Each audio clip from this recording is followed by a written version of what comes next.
আসসালামু আলাইকুম ভিউয়ার্স, আজকে আমরা 645 টাকায় ঢাকার কমলাপুর থেকে ইন্ডিয়ার শিয়ালদা স্টেশন পর্যন্ত ভ্রমণ করব এবং সম্পূর্ণ দুই পাশে আমরা ট্রেনেই ভ্রমণ করব। তো সেটা কিভাবে করব প্রমাণ সহকারে আপনারা জানতে পারবেন সম্পূর্ণ ভিডিওটা দেখলে। তো আমরা সুন্দরবন এক্সপ্রেস সকাল 8:15-তে যেটা প্রতিদিন কমলাপুর থেকে ছাড়ে, সেটায় প্রথমে দর্শনা বর্ডার যাব, দর্শনা হল্টে যাব। তো একটা বিষয় সবাই জানেন, বেনাপোল বর্ডার বর্তমানে ঘন্টার পর ঘন্টা লাইনে দাঁড়িয়েও মানুষ পার হতে পারে না, সেটা বিপরীতে আমরা 20 মিনিটে পার করব বর্ডার। বেনাপোলের বিকল্প হচ্ছে গিয়ে দর্শনা এবং গেদে বর্ডার। তো চলেন ভিডিওটা শুরু করি। পদ্মা সেতু ক্রস করে ফরিদপুরের ওই পাশ থেকে ভাঙা হয়ে তারপরে চলে যাবে দর্শনা হল্টে। তো আমাদের ট্রেন এখন পদ্মা সেতু উপরের দিকে যাইতেছে। পদ্মা সেতুর যে লাইনটা সেটা আস্তে আস্তে উপরের দিকে উঠতেছে। পদ্মা সেতুতে হয়তো আর কিছুক্ষণের মধ্যেই উপরে চলে যাবে পদ্মা সেতুর ক্রস করার জন্য। আমাদের রেলটা সুন্দরবন এক্সপ্রেস এখন পদ্মা সেতুর উপরে প্রায় চলে আসছে, এখন পদ্মা সেতু ক্রস করবে। তো এইখান পর্যন্ত মাওয়াতে আসতে সময় লাগছে প্রায় 25 মিনিটের মতো। তো মাওয়া ক্রস করে এখন পদ্মা সেতু উপর দিয়ে রেলটা চলতেছে। তো আজকে আমরা দর্শনা বর্ডার এবং গেদে বর্ডার ইউজ করব এই কারণ বেনাপোলে বর্তমানে অত্যাধিক ভিড় থাকে এবং সে বর্ডার মানে ঘন্টার পর ঘন্টা 2 ঘন্টা 3 ঘন্টা দাঁড়িয়ে থাকতে হয়। তো আমরা দুইটা জিনিস ফলো করব এইখানে।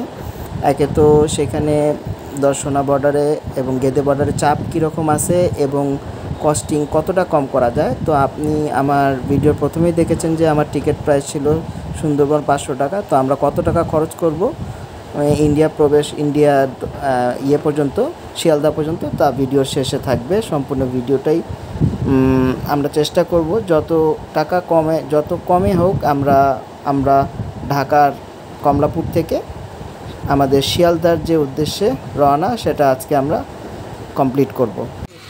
ভিউয়ার্স, এখন বাজে 11:11। এখন আমরা রাজবাড়ী স্টেশনে আছি।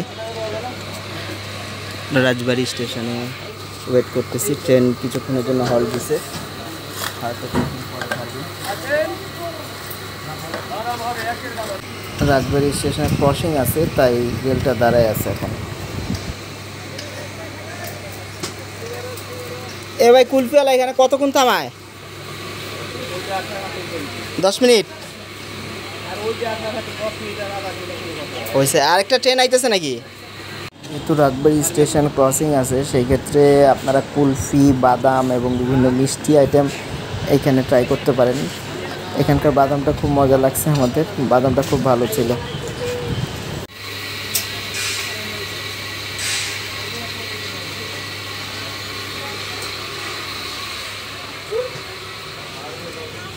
রাজবাড়ী স্টেশনে দাঁড়ায় আছে 11:11 থেকে 10 মিনিট হয়ে গেছে।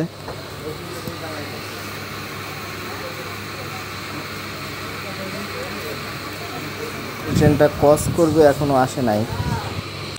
আমরা বর্তমানে কুষ্টিয়ার পুরাদহ স্টেশন জংশন ক্রস করতেছি, প্রায় 1:30 বাজে গেছে। তো দেখা যাক কয়টা বাজে এই সুন্দরবন এক্সপ্রেস সকাল 8:20 ছেড়ে কয়টা বাজে আমাদের দর্শনা হল্টে পৌঁছায়।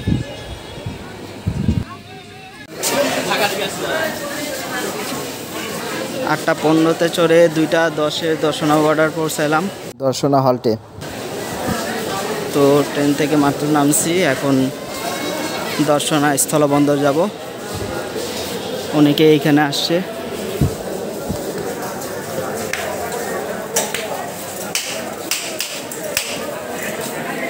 এই ভ্যান পাওয়া যায় কই? তো ভিউয়ার্স, আমরা ট্রেন থেকে নেমে জাস্ট 25 কদম হাঁটার পরেই একটা রাস্তা পাওয়া গেছে, সেখানে আমরা এখন ভ্যান ঠিক করেছি। তো দর্শনা বর্ডারের উদ্দেশ্যে আমরা বাড়িতেছি। এখানে বিভিন্ন ভ্যান গাড়ি আছে যেটা বর্ডারে নিয়ে যাবে, প্রতিজন 25 টাকা করে ভাড়া। ভ্যান ছাড়া এখানে অটো আছে, অটো ভাড়া হচ্ছে প্রতিজন 30 টাকা করে।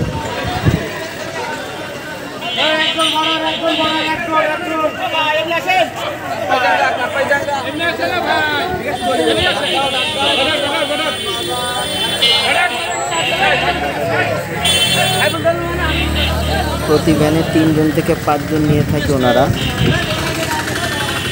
অনেকেই বর্ডার যাইতেছে এখান দিয়ে। এটা হচ্ছে দর্শনা শহর। তো আমরা আজকে খোলা গাড়িতেই দর্শনা শহর দেখতে যাব, দর্শনা স্থলবন্দরে। তো ভিউয়ার্স, এখানে দর্শনা শহর মোটামুটি রাস্তাঘাট বড়ই দেখা যাইতেছে। এখন পর্যন্ত আমাদের দর্শনা স্থলবন্দরে পৌঁছাইতে খরচ হয়েছে 500 টাকা ট্রেন ভাড়া এবং 25 টাকা হইতেছে গিয়ে ভ্যান ভাড়া। তার মানে আমরা স্থলবন্দর পর্যন্ত পৌঁছাবো 525 টাকায়। তার পরবর্তীতে যে খরচটা হবে সম্পূর্ণ ইনক্লুড করে শেষে আপনাদের খরচ বলা হবে।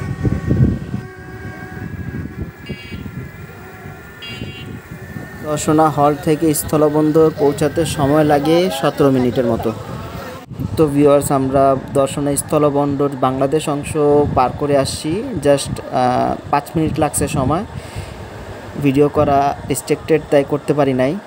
তো আমরা এখন ইন্ডিয়ান ইমিগ্রেশনের দিকে যাইতেছি এবং ভ্যান ভাড়া দিতে হয়েছে বাংলাদেশি রুপি 40 টাকা, ইন্ডিয়ান রুপি দিলে 30 টাকা।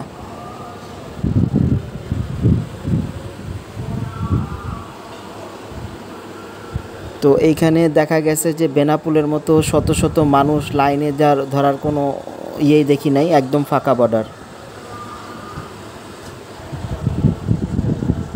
তো এখন আমরা সামনে যে পয়েন্টটা আছে সেটা হচ্ছে ইন্ডিয়ান চেকিং পয়েন্ট। তো এখানেও দেখতে পাইতেছেন একেবারেই ফাঁকা, ঈদের পরপরই, তারপরও ফাঁকা। একটু রেস্ট্রিক্টেড ভিডিও করা, তাও করতেছি।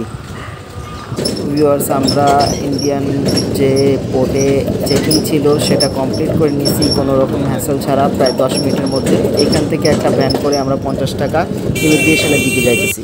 গেদে বর্ডার শেষ করলাম, আর ভিতরে ঢুকবো।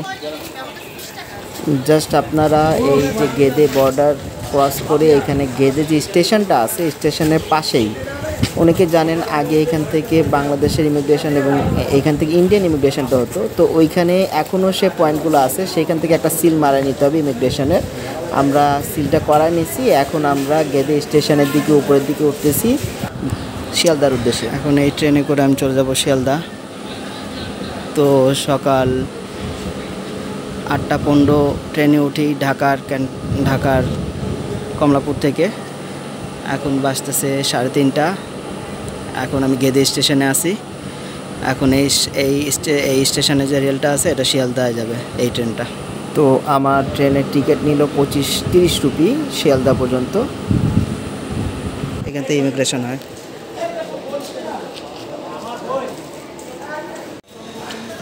গেদের টিকিট কাটার স্থান। ট্রেনটা আছে 3:30টায়। তো 3:30টায় উঠবো আমরা।